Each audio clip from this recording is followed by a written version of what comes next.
Next question है why chromium 2+ is reducing. Chromium 2+ reducing nature का है और मैंगनीज 3+ ऑक्सीडाइजिंग नेचर का है, हालांकि दोनों की कॉन्फ़िगरेशन D4 है। ऐसा क्यों है ये पूछा गया, ठीक है ना। तो पहले तो क्वेश्चन को डीकोड करेंगे कि कैसे आंसर करना है, ठीक है ना। देखो, अगर क्वेश्चन में बताया हुआ है कि क्रोमियम 2+ जो है वो रिड्यूसिंग है, ये ऑलरेडी बताया हुआ है ना, मतलब इसकी खुद की ऑक्सीडाइज होने की टेंडेंसी है। समझ में आई बात। मतलब क्रोमियम 3+ में ऑक्सीडाइज होना चाहता है, जो इसका इलेक्ट्रोड पोटेंशियल होगा वो पॉजिटिव होगा इस रिएक्शन का। क्रोमियम 2+ से क्रोमियम 3+ होने का जो पोटेंशियल है वो पॉजिटिव होगा, मतलब क्रोमियम 2+ ऑक्सीडाइज होना चाहता है, इसलिए तो ये रिड्यूसिंग होगा। ये मुझे देख के चल रहा है ना पता क्वेश्चन से। मान लो मुझे ये पता ही नहीं है कि ऐसा है, पर क्वेश्चन तो बता रहा है ना मुझे। नेक्स्ट, Mn3+ क्या है, ऑक्सीडाइजिंग है, मतलब ये सामने वाले को ऑक्सीडाइज करता है। अगर सामने वाले को ऑक्सीडाइज करेगा खुद क्या होगा, रिड्यूस होगा।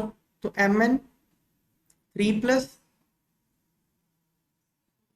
इलेक्ट्रॉन यहाँ लिख सकते हो, ये Mn2+ में कन्वर्ट होना चाहता है। इस रिएक्शन का इलेक्ट्रोड पोटेंशियल क्या है, पॉजिटिव, इसका रिडक्शन पोटेंशियल पॉजिटिव है।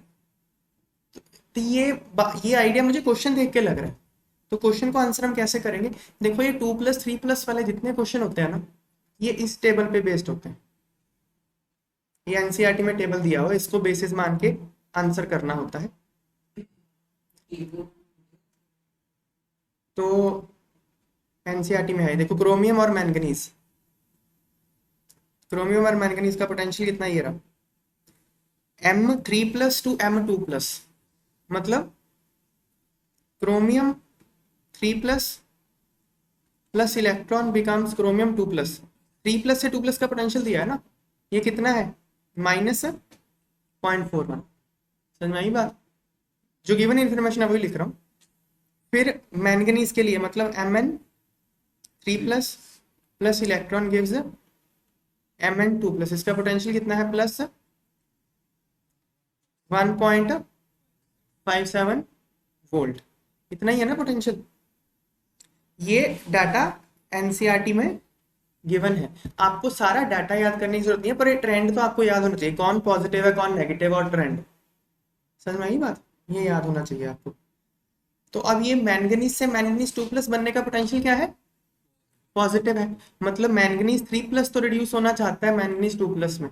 That is why this is, कौन सा एजेंट होगा, ऑक्सीडाइजिंग एजेंट, क्योंकि खुद की रिडक्शन इसकी हो रही है, तो ये ऑक्सीडाइजिंग एजेंट होगा। तो इलेक्ट्रोड पोटेंशियल के टर्म पे एक्सप्लेन कर सकते हैं। अब ये देखो, ये 3+ से 2+ में कन्वर्ट होना नहीं चाहता। समझ में आई बात, मतलब क्या, 2+ से 3+ कन्वर्ट होना चाहेगा,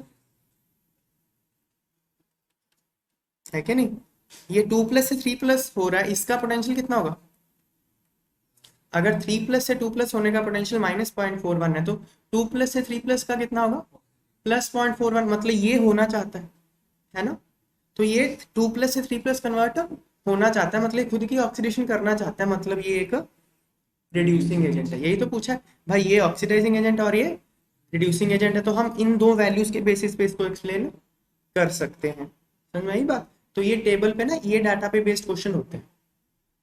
ऐसे ही Mn2+ और Fe2+ Fe3+ Mn2+ Mn3+ पे भी आता है क्वेश्चन, इन दोनों वैल्यूज को कंपेयर करके 2+, 3+ के क्वेश्चन काफी आता है इस तरह से, तो उनका बेस ये टेबल होता है। समझ में आई बात, ऑब्जेक्टिव क्वेश्चन भी आएंगे इस तरह से। अच्छा, दूसरी बात, अब ऐसा क्यों है इसको हम एनालाइज कर सकते हैं, हालांकि हमको इतना क्वेश्चन में आंसर की फॉर्म में लिखने की जरूरत नहीं है। देखो, मैं मैंगनीज को भी उल्टा करके लिखता हूँ, ठीक है। मैंगनीज 3+ से 2+ बनाया ना मैंने, मैं 2+ से 3+ बना रहा हूँ अभी। Mn2+ becomes Mn3+ plus electron, इसका पोटेंशियल कितना होगा, -1 पॉइंट, यही ना। मतलब क्रोमियम 2+ से क्रोमियम 3+ बनाना आसान है, लेकिन मैंगनीज 2+ से मैंगनीज 3+ बनाना डिफिकल्ट है, माइनस है ना। ये बात समझ में आ रही है। क्रोमियम 2+ से क्रोमियम 3+ बनाना आसान है, बिकॉज ये पॉजिटिव वैल्यू है। मैंगनीज 2 प्लस से मैंगनीज 3 प्लस बनाना डिफिकल्ट है क्योंकि ये नेगेटिव वैल्यू है। अब आपको देखना होगा कि ये जो प्रोसेस हो रही है 2 प्लस से 3 प्लस बनना, इनमें कौन कौन सी एनर्जी टर्म इन्वॉल्व है। एक तो आप इलेक्ट्रॉन निकाल रहे हो तो आयोनाइजेशन एनर्जी इन्वॉल्व है, ठीक है ना। तो देखो क्रोमियम और मैंगनीज की आप आयोनाइजेशन एनर्जी कंपेयर करो, कौन सी थर्ड आयोनाइजेशन करोगे। 2 प्लस से 3 प्लस बनाया ना, तीसरा इलेक्ट्रॉन निकाला आपने, थर्ड आयोनाइजेशन एनर्जी देखो टेबल में, ये रही, किसकी ज्यादा है, मैंगनीज की ज्यादा, दिख रहा है ना, मैंगनीज की ज्यादा। मतलब मैंगनीज 2 प्लस से मैंगनीज 3 प्लस बनाना डिफिकल्ट है। सिर्फ आयोनाइजेशन एनर्जी के बेसिस पे आप कंक्लूड नहीं कर सकते, हाइड्रेशन एनर्जी भी चेक करनी पड़ेगी आपको।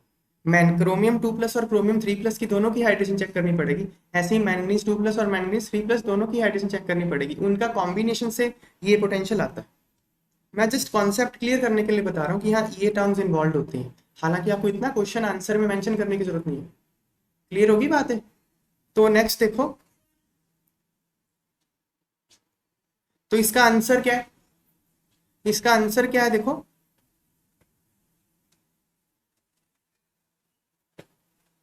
इसका आंसर बड़े सिंपल शब्दों में लिखा है हमने, ठीक है, कि जो क्रोमियम का कौन सा पोटेंशियल है, ये 2 प्लस से 3 प्लस ऑक्सीडेशन, इसका ऑक्सीडेशन पोटेंशियल पॉजिटिव है, क्योंकि तो एज एज इसका ऑक्सीडेशन पोटेंशियल इज पॉजिटिव, तो chromium 2 plus is spontaneously oxidise to chromium 3 plus, इसलिए क्रोमियम 2 प्लस एक रिड्यूसिंग एजेंट होता है।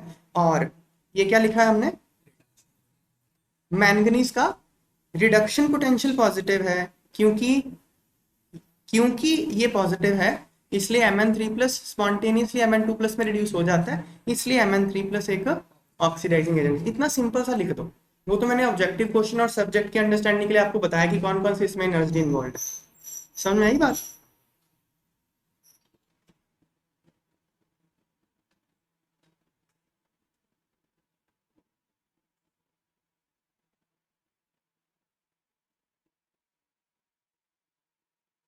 नेक्स्ट क्वेश्चन देखो, how would you account for the increasing oxidising power in the series. ये कुछ species हैं, ये ऑक्सीडाइजिंग एजेंट्स हैं, ठीक है। ये बोल रहे हैं कि why this is better oxidising agent than this and this is better oxidising agent than this, ऐसा क्यों है, ये पूछा है। तो देखते हैं, देखो आयन, ठीक है ना, ये कौन सा आयन है, VO2 प्लस आयन है ये। इसमें ऑक्सीडेशन नंबर कितना है वैनेडियम का, +5, कैसे निकालेंगे, VO2 प्लस, इसका ऑक्सीडेशन नंबर मान लो X है, तो X प्लस ऑक्सीजन का कितना होता है -2, तो 2 इंटू -2, और टोटल चार्ज कितना है +1 इज इक्वल टू +1, तो X कितना आ गया +5, तो वैनेडियम का ऑक्सीडेशन नंबर +5 है। सेम मेथड से हम क्रोमियम और मैंगनीज का ऑक्सीडेशन नंबर भी निकाल सकते हैं। क्रोमियम का आ रहा है +6 और मैंगनीज का आ रहा है +7। तो देखो ऑक्सीडेशन नंबर जितना बढ़ रहा है, ऑक्सीडेशन नंबर कुछ नहीं, वो चार्ज ही होता है एटम पे, या तो फुल चार्ज या पार्शियल चार्ज, चार्ज होता है एक एटम पे। तो एक एटम पे जितना ज्यादा पॉजिटिव चार्ज होगा, उतना इलेक्ट्रॉन वो एक्सेप्ट करने का टेंडेंसी ज्यादा होगा ना उसका, तो जितना इलेक्ट्रॉन का एक्सेप्ट करने का उसका टेंडेंसी ज्यादा होगा, उतना उसका खुद का रिडक्शन होने का टेंडेंसी ज्यादा है ना। समझ में आई बात, रिडक्शन क्या होती है, इलेक्ट्रॉन एक्सेप्ट करना, इलेक्ट्रॉन एक्सेप्ट करना रिडक्शन होती है ना। तो तो ये ज्यादा अच्छे से एक्सेप्ट करेगा इलेक्ट्रॉन, तो फिर सामने वाले को ऑक्सीडाइज कर देगा। समझ में आ रही है बात, इलेक्ट्रॉन ये कहीं से तो एक्सेप्ट कर रहा है ना, तो जहां से एक्सेप्ट कर रहा है उसने तो लूज कर दिया ना सामने वाले ने। समझ में आई बात, तो ये ज्यादा अच्छे से सामने वाले से इलेक्ट्रॉन ले रहा है, ला दे दे मुझे, तो सामने वाले से इलेक्ट्रॉन ले लिया मतलब सामने वाले को ऑक्सीडाइज कर दिया। ये बात समझ में आ गई। With increase in oxidation number, ease of acceptance of electrons by metal increases, hence oxidising power increases, इसलिए ऑक्सीडाइजिंग पावर बढ़ जाती है। समझ गए बात। Next question, for the first row transition metals the E0 values are. ये first row transition metals के reduction potential दिया हुआ है, ठीक है ना। वेनेडियम का, क्रोमियम का, किससे 2+ से 0 जाने का, मतलब ये है वेनेडियम 2+, 2 इलेक्ट्रॉन गेन करके वेनेडियम बन जाएगा। इस रिएक्शन के होने का पोटेंशियल कितना है, -1.18 एंड सो ऑन। मतलब 2+ से 0 ऑक्सीडेशन स्टेट में जाने का रिडक्शन पोटेंशियल ये गिवन है। Explain the irregularity in above values. In values में रेगुलरिटी क्यों नहीं है ये बताना। देखो पहले देखते हैं रेगुलरिटी है या नहीं है। देखो तो ऐसे तो है रेगुलरिटी, देखो क्या हो रहा है, बढ़ रहा है ना, -1.18 -0.91 इंक्रीज हो गया ना, समझ में आई बात, ये बढ़ रहा है। उसके उसके बाद फिर डिक्रीज हो गया, है ना, यहाँ से यहाँ इंक्रीज था। ओके एक काम करते हैं, ऐसे शो करता हूँ मैं।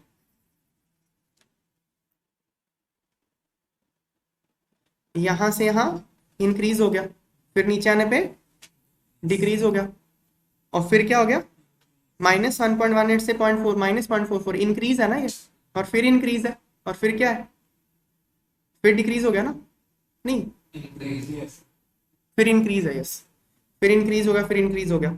तो एक जगह तो यहाँ पे इरेगुलरिटी आ रही है, दूसरा ना यहाँ पे भी इरेगुलरिटी है थोड़ी सी।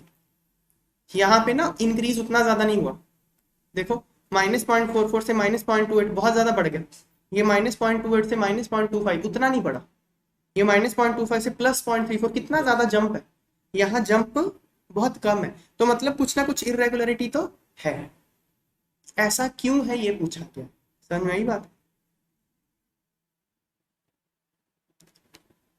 Given data is plotted in the graph below. देखो ये डाटा यहाँ हमने प्लॉट किया है, वेनेडियम ये इलेक्ट्रोड पोटेंशियल वोल्ट में, titanium, vanadium, chromium, manganese, iron. तो अगर हम ऊपर वाले पोटेंशियल को प्लॉट कर देंगे तो ये ग्राफ बनेगा, समझ में आई बात। देखो मैंगनीज का कम हो रहा था ना ऊपर, तो नीचे आ गया, देखो ऊपर क्रोमियम से मैंगनीज आ रहे हैं तो कम हो रहा है ना, देखो यहाँ से यहाँ आ रहे कम हो रहा है ना, समझ में आ रही है बात है।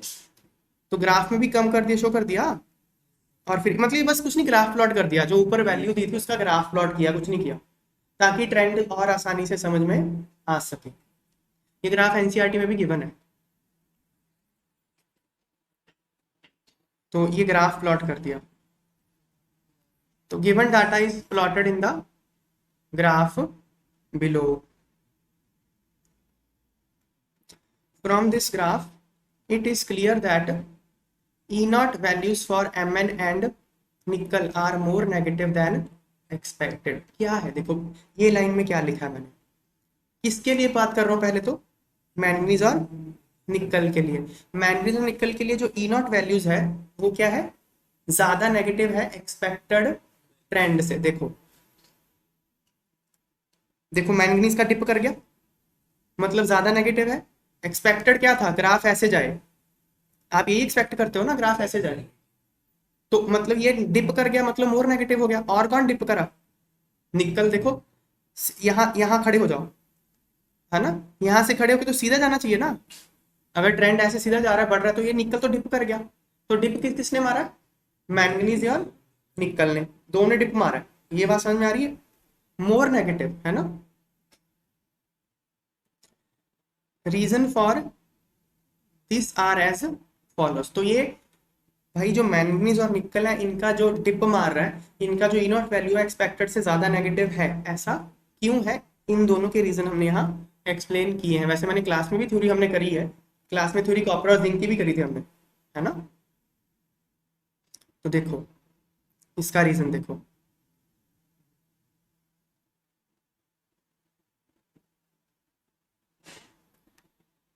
अब मैंगनीज 2+ से जब आप मैंगनीज बनाते हैं तो इसका रिडक्शन पोटेंशियल नेगेटिव है, ये तो गिवन ही है, ये तो गिवन ही है ना। Mn2+ to Mn is -1.18 तो गिवन डाटा ही है क्वेश्चन में, इसी को मैंने यहाँ इक्वेशन के फॉर्म में लिखा है ना। तो Mn2+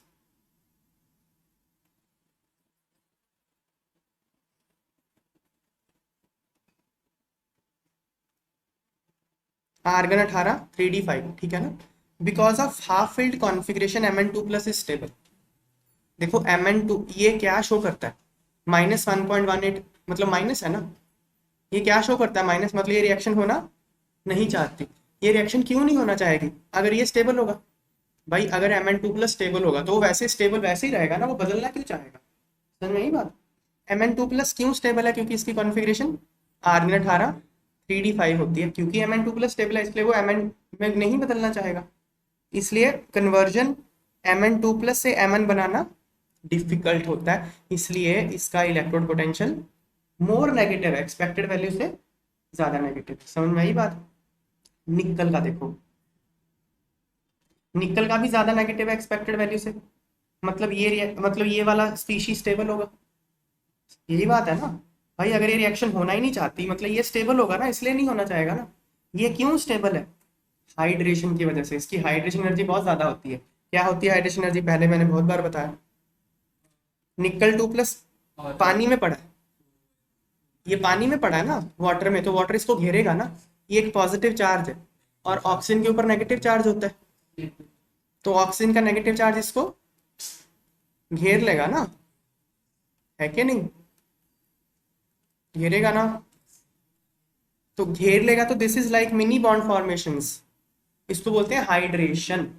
तो Ni2+ हाइड्रेट हो जाएगा तो स्टेबल हो जाएगा, तो Mn2+ स्टेबल है उसकी कॉन्फ़िगरेशन की वजह से, Ni2+ स्टेबल है हाइड्रेशन की वजह से, इसलिए ये दोनों निकल और मैंगनीज में कन्वर्ट होने की टेंडेंसी उतनी ज्यादा नहीं रखते, इसलिए ये potential is more negative then expected value, समझ में आ गई बात। तो हमने दो जगह पे जो इरेगुलरिटी थी वो एक्सप्लेन कर दी, जिंक की भी होती है थ्योरी में हमने करा, लेकिन जिंक किसने पूछा नहीं है तो हम नहीं बता रहे, क्वेश्चन में पूछा ही नहीं, डाटा दिया ही नहीं जिंक का उसने, तो हम क्यों पंगे ले फिर, समझ में आ गई बात। तो ये इसी तरह से अच्छे से एक्सप्लेन करने क्वेश्चन जैसे मैं बता रहा हूँ, ठीक है ना। नेक्स्ट देखो, y is the E0 value for Mn3+ to Mn2+ couple much more positive than for chromium 3+ to chromium 2+ और iron 3+ to iron 2+। ये जो 6th क्वेश्चन है ये थर्ड के जैसा ही है, इसके जैसा ही है ये। देखो थर्ड क्वेश्चन में भी क्या कंपेयर कर रहे थे, 3+ और 2+ का रिडक्शन पोटेंशियली कंपेयर कर रहे थे ना, यहाँ पे भी क्या पूछ रहा है, 3+ और 2+ का रिडक्शन पोटेंशियल का कंपैरिजन ही पूछ रहा है। तो ये क्वेश्चन भी कहाँ से होगा, एनसीईआरटी के इस टेबल के इस डाटा पे बेस्ड है ये क्वेश्चन, समझ में आ गई बात। मतलब मेरी कोशिश ये है कि मैं सारा कुछ एनसीईआरटी से लिंक कर दूं, ठीक है, क्योंकि हम पढ़ के तो एनसीईआरटी जाएंगे ना, ठीक है। तो एक बार फिर से क्वेश्चन समझते हैं, y is the E0 value for Mn3+ to Mn2+ much more positive, ये जो रिडक्शन पोटेंशियल है ये ज्यादा है, पॉजिटिव है, किसके कंपैरिजन में, क्रोमियम और आयरन के कंपैरिजन में। डाटा देख लें एक बार हम लोग, देखो ये रहा, ये है क्रोमियम का, ये है मैंगनीज का, और ये है आयरन का, किसका ज्यादा पॉजिटिव है, मैंगनीज का, +1.57 ना, तो मैंगनीज का इन दोनों से ज्यादा पॉजिटिव है ना, ऐसा क्यों है ये पूछा है, समझ में आई बात। 3+ से 2+ बनने की टेंडेंसी मैंगनीज की ज्यादा है, यही बात है ना, मैंगनीज 3+ से मैंगनीज 2+ इन दोनों से ज्यादा है पोटेंशियल, मतलब क्या, मैंगनीज 3+ को मैंगनीज 2+ बनने की थोड़ी ज्यादा ही जल्दी है, और ये तो हम जानते हैं मैंगनीज 2+ की कॉन्फ़िगरेशन स्टेबल है, 3d5 है, इसलिए उसको ज्यादा जल्दी है, समझ में आ गई बात है। देख लेते हैं, देखो यहां हमने बना के दिखाया हुआ, मैंगनीज 3+ से मैंगनीज 2+ बना दिया, ब्रैकेट में इन दोनों की कॉन्फ़िगरेशन लिखी हुई है, ठीक है। आर्गन 18 3d4, मैंगनीज 3+ 3d4 है, देखो मैंगनीज क्या होता है 25, आर्गन 18 3d5 4s2, तो मैंगनीज 2+ क्या होगा, ये दो हटा दो तो 3d5 ये हो जाएगा, और मैंगनीज 3+ क्या होगा, ये भी हटा दो एक ये हटा दो, कॉन्फ़िगरेशन तो लिख लोगे ना। तो मैंगनीज 3+ जब मैंगनीज बनता है तो 3d5 हो जाता है, सीरियम 3+ जब सीरियम 2+ बनता है तो 3d4 हो जाता है ना, क्रोमियम, सॉरी सीरियम नहीं, क्रोमियम गलती से बोलते से, ठीक है। आयरन 3+ तो पहले से ही d5 में था, जब उसको आप इलेक्ट्रॉन दे दोगे तो एक D6 बन जाएगा ये। तो मैंगनीज 2+ क्या है, बहुत ज्यादा स्टेबल है, इसलिए इस रिएक्शन के होने की टेंडेंसी इन दोनों से ज्यादा होने वाली है। समझ गए बात?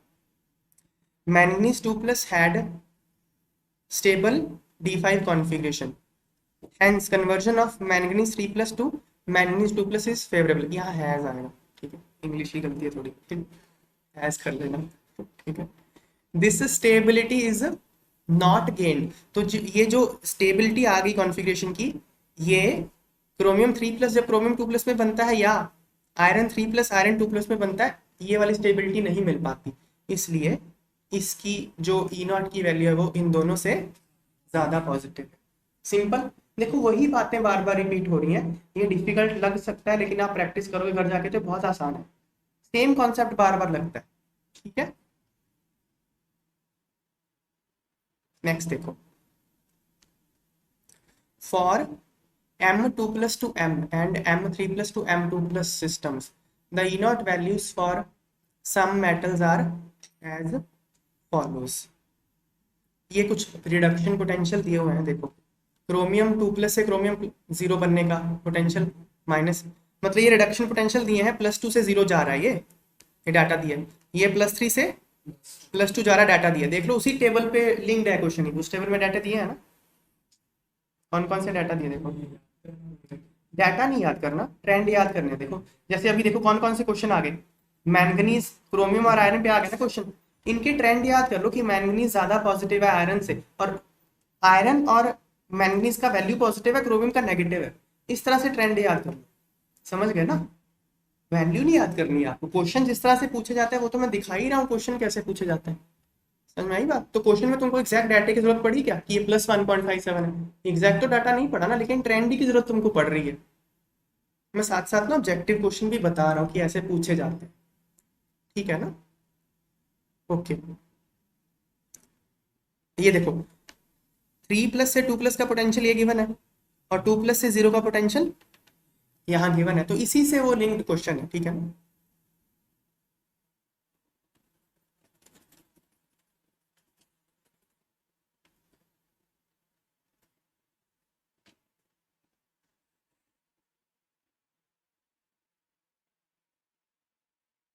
चलो क्वेश्चन देखते हैं, ये कुछ डाटा दिया हुआ है, use this data to comment upon, ये डाटा यूज करके आपको इन बातों का जवाब देना है। कौन कौन सी बातें?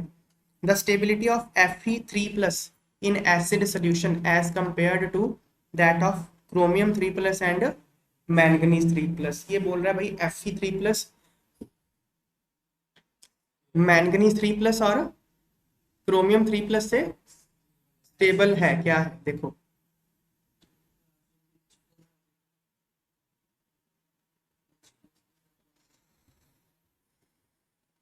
मतलब वो क्या बोल रहा है ना, इन +3 आयन की स्टेबिलिटी को कंपेयर करने के लिए बोल रहा है, Fe3+ की, क्रोमियम 3+ की और मैंगनीज 3+ की कंपैरिजन पूछ रहा है, वो ये नहीं बोल रहा कि वो है ही स्टेबल। समझ में आई बात? कमेंट करो, बताओ कि Fe3+ की स्टेबिलिटी किस तरह से है एज कंपेयर टू क्रोमियम 3+ और मैंगनीज 3+। उसने ये नहीं बोला कि Fe3+ ज्यादा स्टेबल है ही है, वो बोला कि बताओ कौन किस ज्यादा स्टेबल है, कौन कम स्टेबल। तो मतलब क्या, इनकी स्टेबिलिटी का ऑर्डर ही पूछ रहा है ना। देखो सिंपल बात है, अगर कोई चीज स्टेबल होगी तो वो किसी और में कन्वर्ट होना नहीं चाहेगी, वो वैसे का वैसे ही रहना चाहेगा, यही बात है ना। अब हम इनके पोटेंशियल देख लेते हैं, सिंपल सा क्वेश्चन, बिल्कुल सिंपल क्वेश्चन, अगर आपको बातें समझ में आती हैं तो। देखो क्रोमियम 3+ प्लस इलेक्ट्रॉन क्रोमियम 2+, तो क्रोमियम 3+ बदल के क्रोमियम 2+ बन गया, इसकी टेंडेंसी क्या है, -0.4, मतलब क्रोमियम 3+ बदलना नहीं चाहता।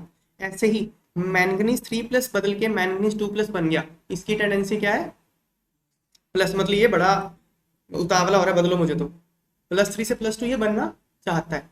आयरन 3+ से आयरन 2+ ये भी बनना चाहता है, लेकिन मैंगनीज के जितना इसको उत्सुकता नहीं है। समझ में आई बात? तो कौन बदलना नहीं चाहता, क्रोमियम 3+, मतलब वो स्टेबल होगा, तो सबसे ज्यादा स्टेबल कौन हो गया, क्रोमियम 3+। कौन सबसे ज्यादा उतावला हो रहा है बदलने के लिए, तो मैंगनीज 3+ से सबसे कम स्टेबल होगा, और बीच की स्टेबिलिटी आयरन 3+ की। समझ में आ गई बात है? बिल्कुल सिंपल है, देख के ही करना था, कुछ मेमोरी नहीं यूज हो रही इसमें, देख के ही बताना है बस, जो डाटा दिया उसको देख के नीचे लिख दिया आपने।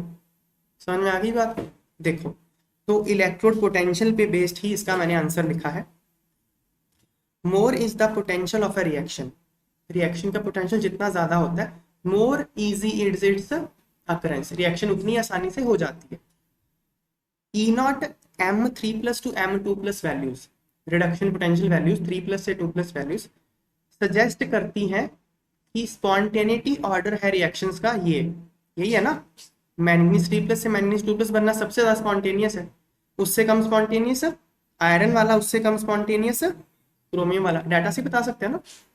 Reaction in which reactants are less stable move forward to a greater extent, जिसमें रिएक्टेंट्स कम स्टेबल होंगे वो रिएक्शन ज्यादा आगे जाएगी, क्योंकि स्टेबल नहीं है रिएक्टेंट तो बदलना चाहेगा, इसलिए स्टेबिलिटी का ऑर्डर क्या है, सबसे ज्यादा स्टेबल क्रोमियम 3+, सबसे कम स्टेबल मैंगनीज 3+, सबसे ज्यादा स्टेबल, बीच में स्टेबिलिटी आयरन 3+ की। समझ के बाद?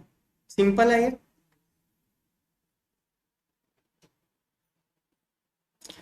अगला फर्स्ट पार्ट का आंसर हमने कर दिया। The ease with which iron can be oxidized as compared to a similar process for either chromium or manganese metal। Iron की पूछ रहा है, iron simple Fe can be oxidised, मतलब Fe को Fe2+ बनाना है, ऑक्सीडाइज करना है, for similar process compare to chromium and manganese, मतलब अब इस डाटा पे बेस्ड क्वेश्चन है। समझ गए बात? आयरन को ऑक्सीडाइज करना है आयरन 2+ में, कौन आसान है, आयरन को करना आसान है, क्रोमियम को करना आसान है, या मैंगनीज को करना आसान है, ये पूछ रहे इस डाटा पे बेस्ड क्वेश्चन। समझ में आई बात? तो देखो कैसे होगा अब ये, देखो यहाँ ना मैंने उल्टा कर दिया। देखो गिवन क्या था क्वेश्चन में, गिवन है रिडक्शन पोटेंशियल।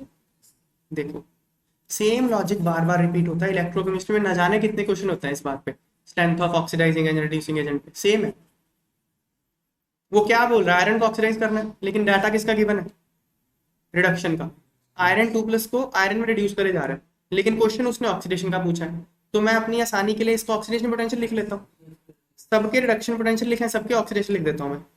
तो Fe से Fe2+, इसका ऑक्सीडेशन पोटेंशियल कितना होगा, +0.4, Mn से Mn2+, इसका ऑक्सीडेशन +1.2, क्रोमियम से क्रोमियम 2+, इसका ऑक्सीडेशन पोटेंशियल +0.9, यही होगा ना।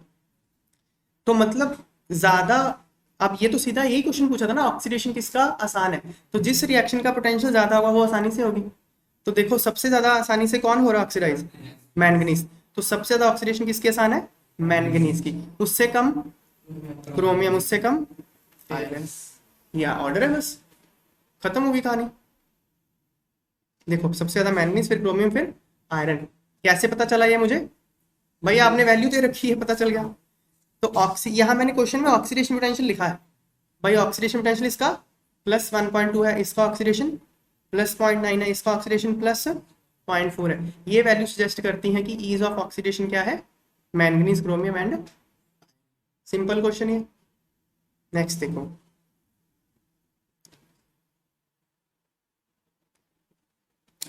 How would you account for the following, आप ये जो नीचे बातें लिखी हैं इनको कैसे एक्सप्लेन करोगे, ये पूछ रहा है। पहला, of D4 species chromium 2+ strongly reducing होता है, जबकि मैंगनीज 3+ ऑक्सीडाइजिंग होता है, ऐसा क्यों है? कर चुके ऑलरेडी क्वेश्चन हम, है ना।